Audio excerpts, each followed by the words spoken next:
قرضہ ایک خوف ہے، قرضہ ایک خطرناک مصیبت ہے۔ نبی اکرم صلی اللہ علیہ وسلم نے کفر کے ساتھ قرض سے بھی اللہ تعالیٰ کی پناہ مانگی۔ ایک مرتبہ نبی اکرم صلی اللہ علیہ وسلم نے یہ قرض کفر کے ساتھ جوڑ کر بیان فرمایا ہے۔ حضرت ابو سعید خدری رضی اللہ تعالیٰ عنہ کی ایک روایت ہے کہ میں نے آپ صلی اللہ علیہ وسلم کو یہ دعا فرماتے سنا: اعوذ باللہ من الکفر والدین، یا اللہ میں آپ کی پناہ چاہتا ہوں کفر سے اور قرض سے۔ اس دوران میں ایک شخص نے عرض کیا: یا رسول اللہ صلی اللہ علیہ وسلم، آپ کفر کو قرض کے برابر قرار دیتے ہیں؟ آپ صلی اللہ علیہ وسلم نے ارشاد فرمایا: جی ہاں۔ اس طرح ایک اور روایت میں آپ صلی اللہ علیہ وسلم نے یہ قرض کو ذلت کا نشان قرار دیا ہے۔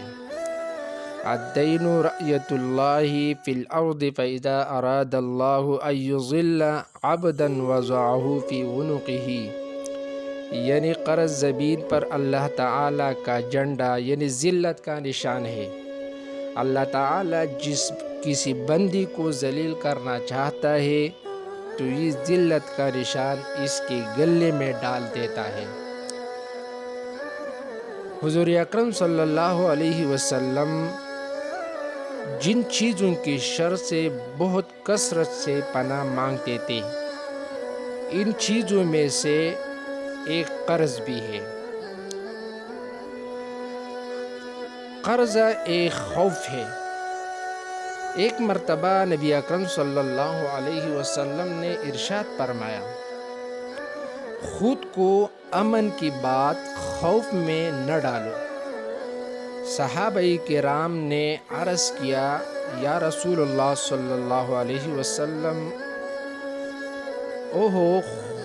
خوف کیا چیز ہے؟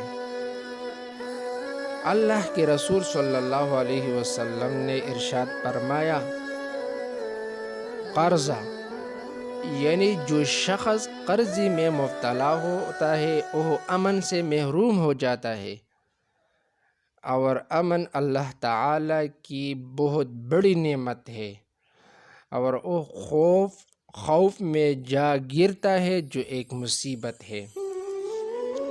لہٰذا قرضہ محبت کی قینچی ہے، اور یہ انسان کی عزت کو مٹی میں ملا دینے والا کام ہے۔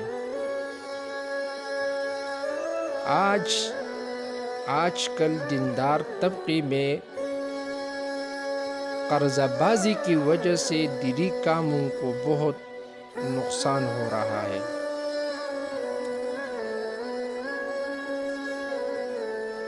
لہٰذا